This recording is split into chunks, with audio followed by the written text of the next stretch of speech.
I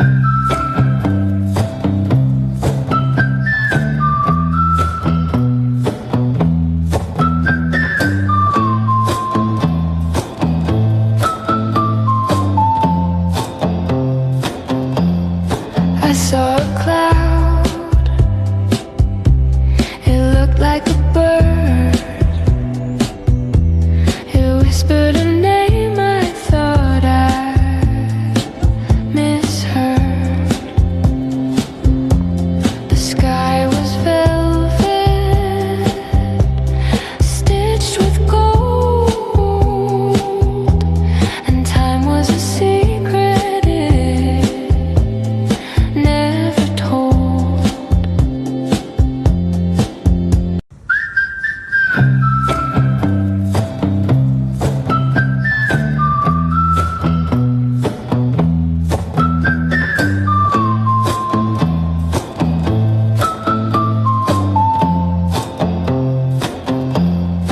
I saw a cloud,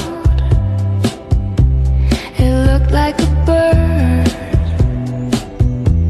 it whispered a Maulan na umaga po sa inyong lahat. Good morning po.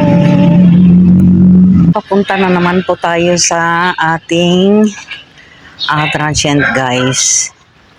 May ano naman tayo, may guest na naman po tayong kasunod. Kaya kailangan po nating abangan para naman po sa ganun ay makapaglinis po ng maaga. Hindi na po natin mapipigilan ang pagbagsak po ng ulan. Umpisa na po. Kaya hindi ko alam kung ano ang kasunod po nito. Kung ano po ang mangyayari sa ating paa. Tingnan nyo guys. Yan. Iniingatan ko po iyan. Baka matalsikan po ng tubig na may ihi ng daga. Yan pong pinakadelikado sa lahat. Medyo malinaw-linaw na naman o maliwanag na naman po ang kalsada natin ngayon kasi medyo natabasan na po itong mga gilid po ng kalsada. Yan, naalis na rin po yung natumba na ipil-ipil guys sa wakas. Hindi ho natin alam kung sino yung mabait na nagtanggal guys. Kita naman po ninyo konting ulan lang pero ayan, malalim-lalim na po yung baha dito sa may ano namin, sa may harap. Ayan.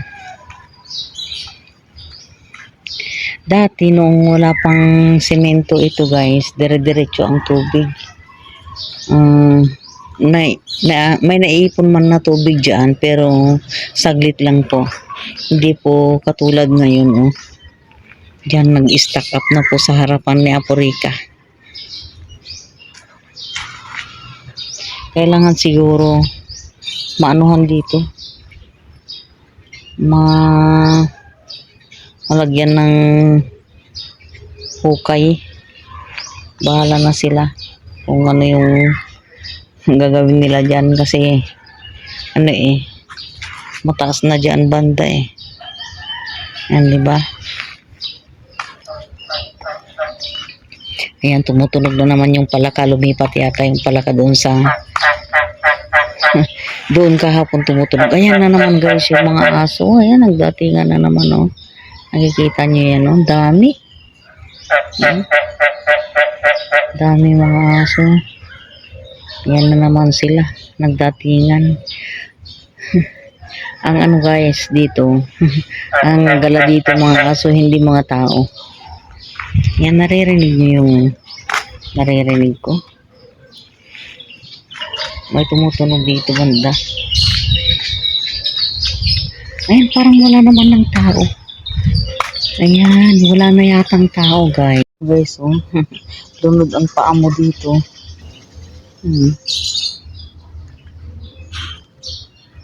Dito ka lang pwedeng, dito lang sa banda rito pwedeng dumaan. Pero pag dito hindi, basa ka talaga. So, ngayon guys, umuwi po muna ako kasi meron pa pong 1 oras na pag-antay doon. Baka mainip lang ako kasi unang-una marami pong langaw. Parami mong lang ako kaya ito naiirita si Inday. Kumakain po muna yung mga guests guys. Hindi po pwedeng mag alas 12 sila doon. Gusto nila hanggang alas 12 pero sabi ko hindi po pwede. So ngayon guys ay umalis na po yung aming mga guests. At ito po yung kanilang mga naiwan. Yan.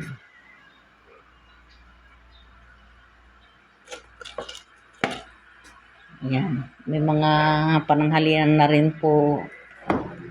Yun, maraming yelo. Aray ko. Ganito kadami ang tao rito pagkagabi guys.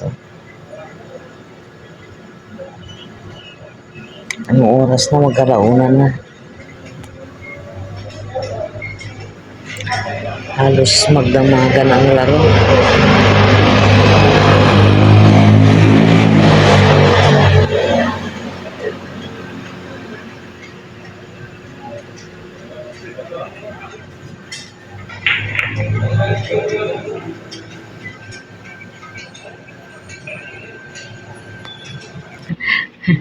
Happy Sunday po. Bali yung guest po namin, nag-start po kagabi, 3 nights. Magtatapos po siya ng Tuesday, kaya naandito po ako ngayon sa bahay. Ang ginagawa ko po ngayon, nagtutupi-tupi po ako ng mga damit. Ayan. Yung mga kalat dito, unti-unti kong naayos at nilalaban ko rin yung mga kailangan labhan. At ang asawa ko ngayon ganito po kabisi. Kasama yung kanyang kaibigan. Uy, ang sarap naman ng pulutan. Wow. Ano yan? Sisig? Wow, sana all.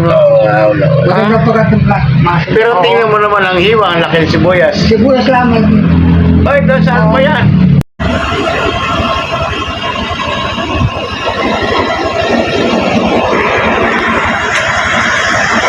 Pagising ako bukas. Anong oras? 3:30? O sige. Ay, 7. 7 ha? Maaga.